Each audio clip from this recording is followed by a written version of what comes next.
Good morning. Today I'm going to talk a little bit about table tipping. This is not something a lot of people have heard of because it was done mostly in the late 19th century, where people would get together and they'd sit around a table and they would put their hands lightly on the table, or they would hold hands, and they would focus on trying to get in touch with spirits. And one of the ways the spirits were supposed to connect with them was by moving the table. And if you move the table, whoa, okay, that meant there was a spirit there doing it because you weren't doing it yourself. However, this was not as popular as a lot of people wanted it to be, simply because it was too easy to fake it. There were a lot of charlatans out there who said, okay, we're going to make money off these people, and we are going to, rig this table where it will move when we want it to. And there were lots of different ways of doing it. I had somebody once tell me that somebody was doing a table tipping, and they were really sure they saw them move the table themselves, lift the table. And I'm going, I'd have to be there to see. But they used to actually rig these people who were trying to get money off others. And there are some people who can actually do this. Table tipping is just really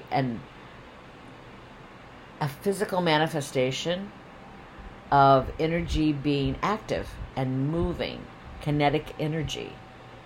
So it's sort of like when you're doing, you're focusing on something. And if you focus enough, you can make it move. And I've done this myself with small items. And some people are exceptionally good at it. I'm not exceptionally good at it. But I don't care about it either. So I suppose if I really was passionate about it, I could focus all my attention and make things that are bigger move. But some people really get into this, and they can just focus their attention and move things. Now, whether this is what's happening with a lot of them or not, I don't know. It'd have to be there.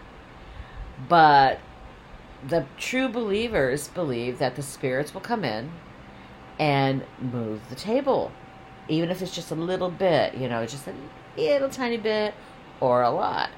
They'll tip it. They'll make it move. They'll shake it, whatever. There's other people who say, if a so-and-so spirit's there, knock. And then you'll hear knocking somewhere. This was another con that a lot of charlatans would use, trying to get money out of people. And, they were people just wanted to hear so badly from their loved ones that died that they would believe anything.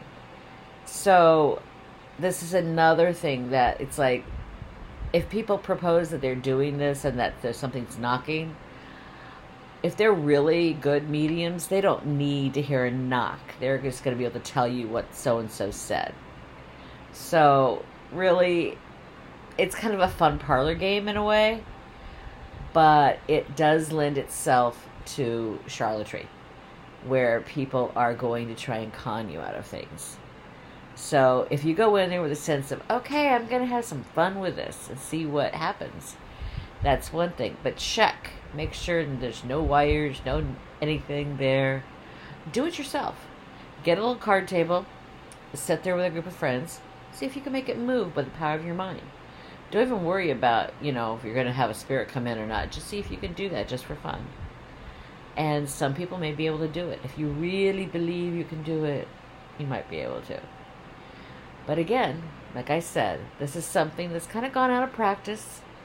It's not a big thing anymore, because it did lend itself a little too easily to being conned. So again, be careful when you're out there getting readings from people. Do this research on the person. Check out and see what they do. And if you're not 100% sure that this is somebody who's good for you, then don't go. And if you just are into it to have fun, then go ahead and go. Whatever. Check it out. See how you feel. Try it yourself for fun at home. I can't guarantee what's going to happen because I've never been to one that worked. So, anyway, take care and have a great day. Bye bye.